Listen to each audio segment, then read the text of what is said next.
మళ్ళీ evening routine అయితే start అయిపోయింది. ఈవినింగ్ మినీ వ్లాగ్ అయితే షేర్ చేస్తున్నా. కొన్ని కర్రీస్లో నాకు పచ్చిమిర్చి వేస్తేనే నచ్చుతుంది.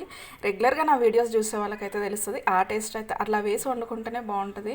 పాలకూర మరి ముఖ్యంగా తోటకూర కానీ లేకపోతే బీరకాయ కానీ ఇట్లా నాకు కొన్ని కర్రీస్ పచ్చిమిర్చి వేసి వండితేనే నాకు క్యాప్సికం కానీ నచ్చుతుంది అనమాట. ఇంకా నేనైతే పచ్చి పులుసు అండ్ తోటకూర ఫ్రై అండ్ రైస్ అయితే స్టవ్ మీద అయితే పెట్టేస్తున్నా. చింతపండు నానబెట్టేసి ఇంకా పచ్చి పులుసు అయితే చేస్తున్నా. ఎండాకాలం అయితే రెగ్యులర్గా చేస్తూ ఉంటా. ఎందుకంటే టేస్ట్ బాగుంటుంది. మా బాబుకి మా ఆయనకి చాలా ఇష్టం. బాగుంటుంది, ఈజీగా కూడా అయిపోతుంది.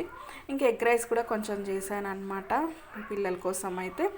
ఇంకా తోటకూర కూడా రెడీ అయిపోయింది. చాలా బాగుంటుంది. ఇట్లా కారం వేసి పొడి కారం వేసి వండుకునే దానికంటే పచ్చిమిర్చి వేసి వండుకుంటే చాలా బాగుంటుంది. కొంచెం మినపప్పు శనగపప్పు పోపులో వేయాల్సింది మర్చిపోయాను. మా ఆయనకి ఇష్టము, ఇంకెప్పుడు తిడుతూ ఉంటాడు. నాకేమో గుర్తుండదు. మతిమరు బాగా ఎక్కువైపోయిందిలేండి ఈ మధ్య. ఇంకా అలాగే సబ్జా వాటర్ కూడా రెగ్యులర్గా తాగుతూ ఉంటారు పిల్లలు. సమ్మర్ కాబట్టి బీట్రూట్ క్యారెట్ జ్యూస్ ఇట్లా సబ్జా వాటర్ కానీ. ఇంకా అంట్లు మధ్యాహ్నమే అన్ని కడిగాను కదా, మళ్ళీ ఎన్ని అయినాయి చూడండి. ఇంకా మొత్తానికి అంట్లు కడిగేసాను. ఇంక ఇడ్లీ పప్పు పట్టాలి. ఇది మినీ వ్లాగ్.